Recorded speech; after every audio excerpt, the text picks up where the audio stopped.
Hi once again and welcome to Unleashed Academy.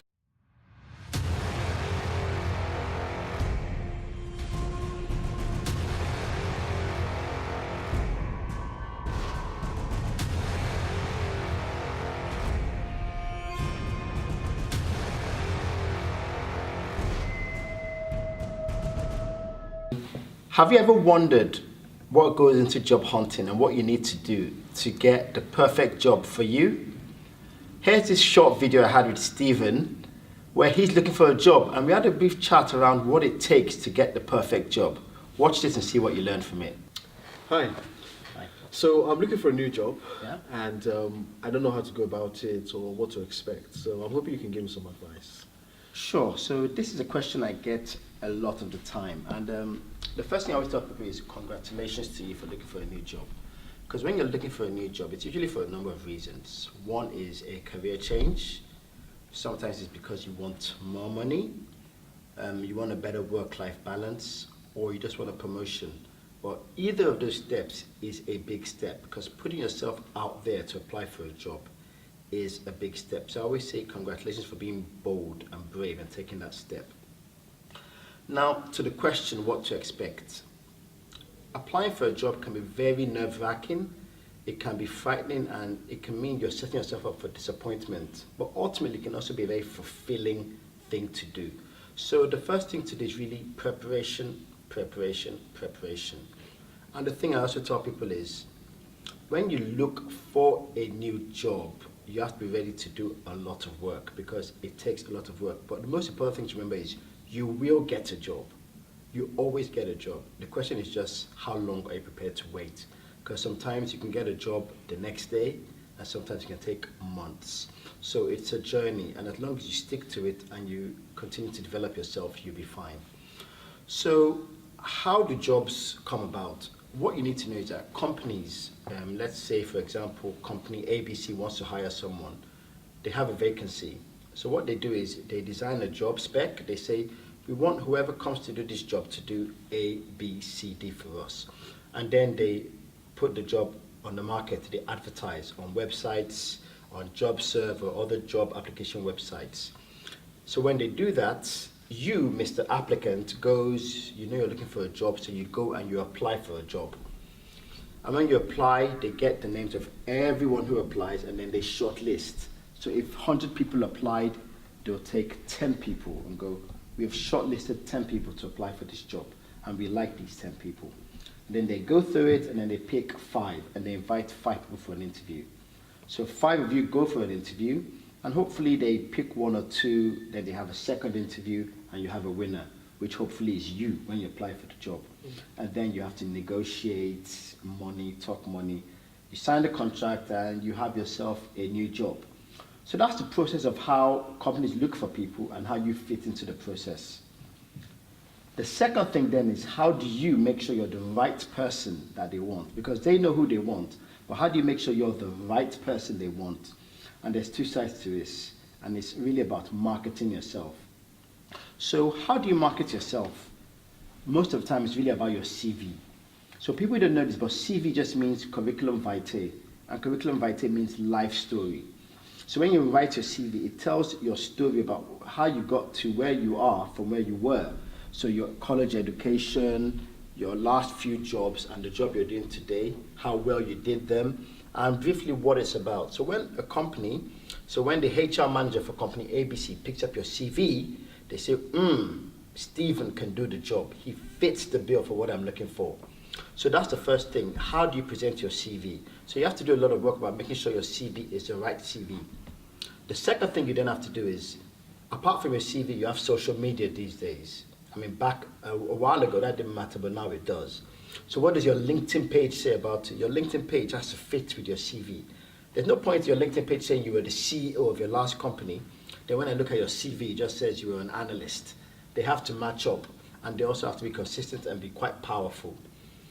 Because believe it or not, I've known someone who's been hiring people before.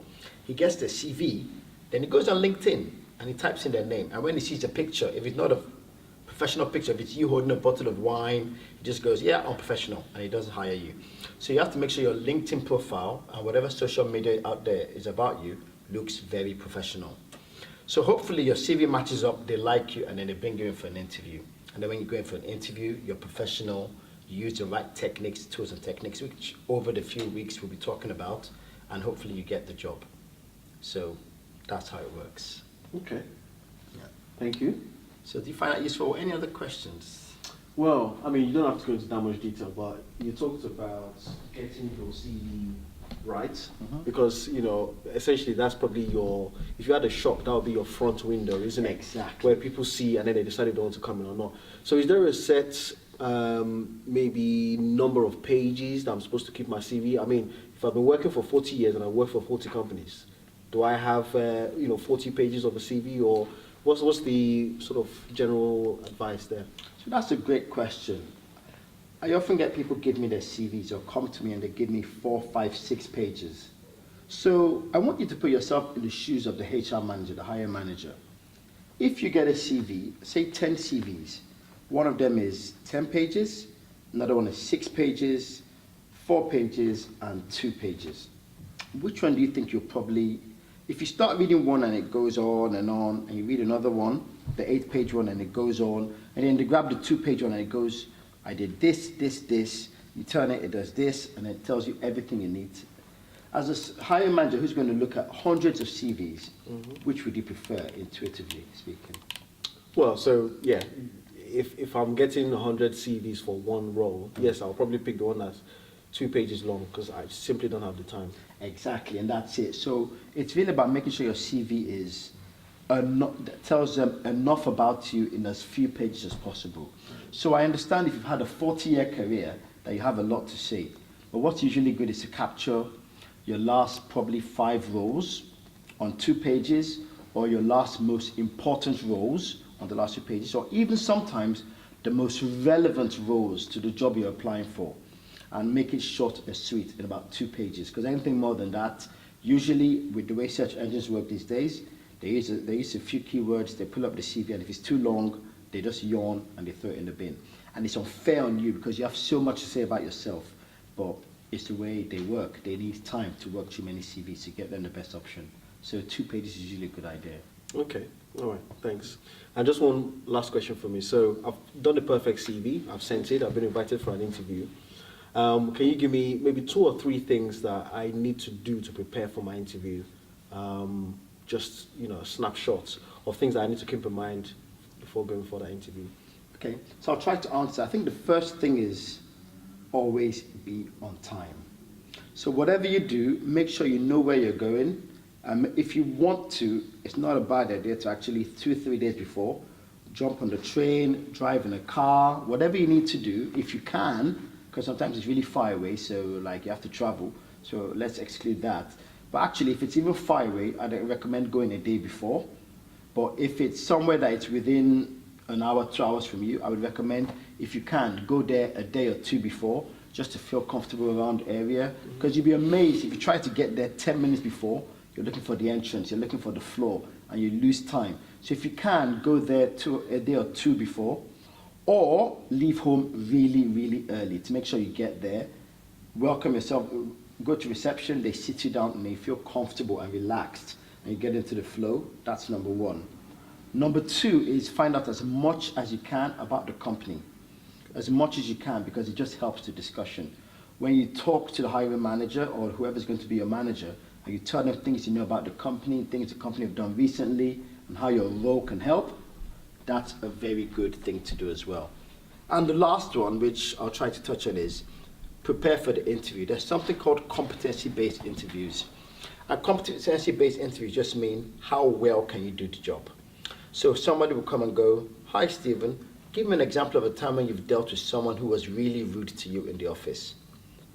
Now, you've probably experienced this before, but it's not enough to say, "Oh, I dealt with my manager and they were really rude and I told him not to do that again."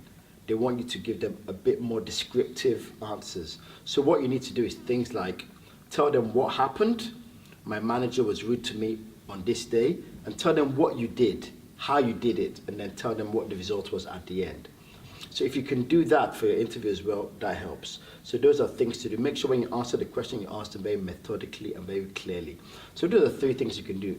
Get there early, find out everything about the company, And when you answer your competency-based questions, make sure you answer them with a lot of descriptions, telling them exactly what you did. And hopefully that should stand you in good stead for your interview. Brilliant. Thank you very much. So hope you find that useful, and all the best with your careers. Thank you. And I just want to add as well that, guys, if you like this video or you feel it can be useful to any of your friends or family, do like us and share it with your friends and family as well. Because the more people we have that like it, the more videos we create and the more impact you have on your friends. Thanks for watching.